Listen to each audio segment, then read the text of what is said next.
Hi guys, welcome back to the channel. As you can tell, today we are going to go over another book review, and it is about Mojo Bags. So, my first thoughts of the book in general, it's very short, but it does have a lot of information for the basics of Mojo Bags and goes through it. You do get a little bit of the history behind Mojo Bags. You also get a few different variations on what you can do, what you can put into it. It also has a few different suggestions as well. I wouldn't say I would personally go buy them because I'm the firm believer if I do something that I need to have my own take on it, my own personal energy, just as if I was making my own spell, if that makes any sense. Now, over the last week, I had put a poll on the Divine Witch asking those within the community, do you think Mojo Bags should be hidden? Because that was one of the topics covered in this book. That if a Mojo Bag is seen or touched by another, then the magic stops working.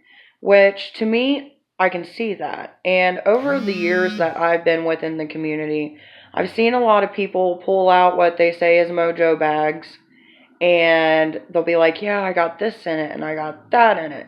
And if you dive deep enough, when it comes to Mojo Bags, you don't want no one knowing what it is or even seeing it. And it's not only prevalent within this book, because I also did some side research as well. Sorry, I'm kind of my own cameraman today, so if there's shaking of the camera, I'm sorry. But I did my own research as well, and the more I started reading on about them after I read this book, you don't want to do it because it's going to stop the magic that you're doing.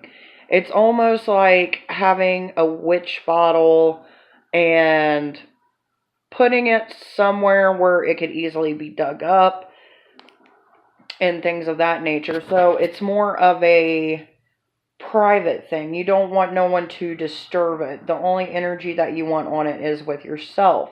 And if someone does interrupt or touch or even see, or you just happen to say, hey, this is what's in my Mojo Bag, then it totally messes up your whole Mojo Bag and you have to start over fresh. Now, depending on what you put in your Mojo Bag, you will have to do this anyway, because if you're using fresh herbs, eventually over time, they lose their power and you have to start over again. Which, me personally, I would recommend maybe like every 3 to 6 months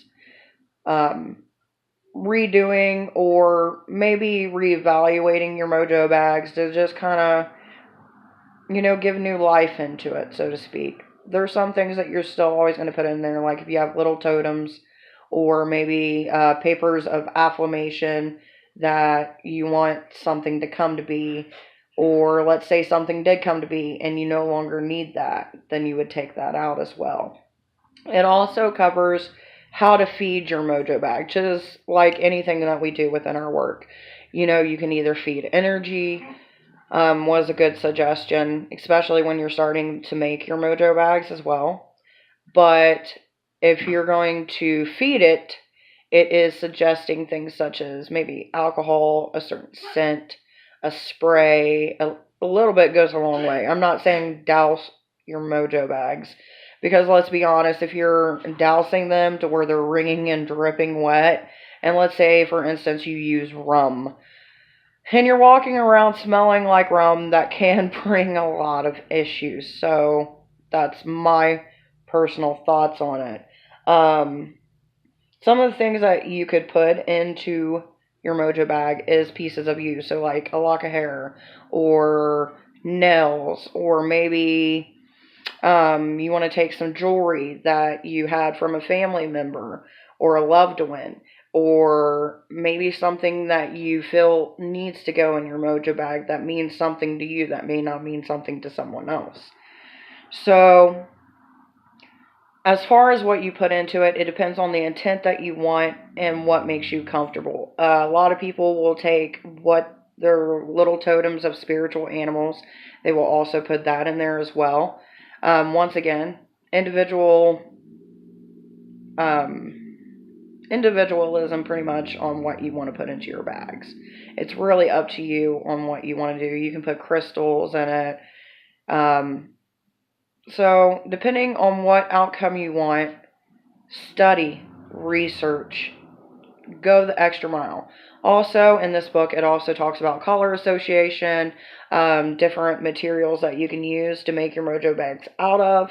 Some of the most common are flannel, and you can get flannel nowadays in all different variety of colors. They do suggest that you have it hidden.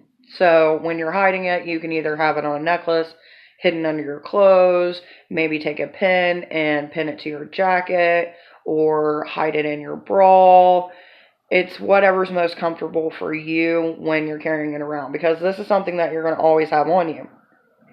Especially if it's like you're trying to attract money. Of course, you always want to have it around you or on you or to be near you.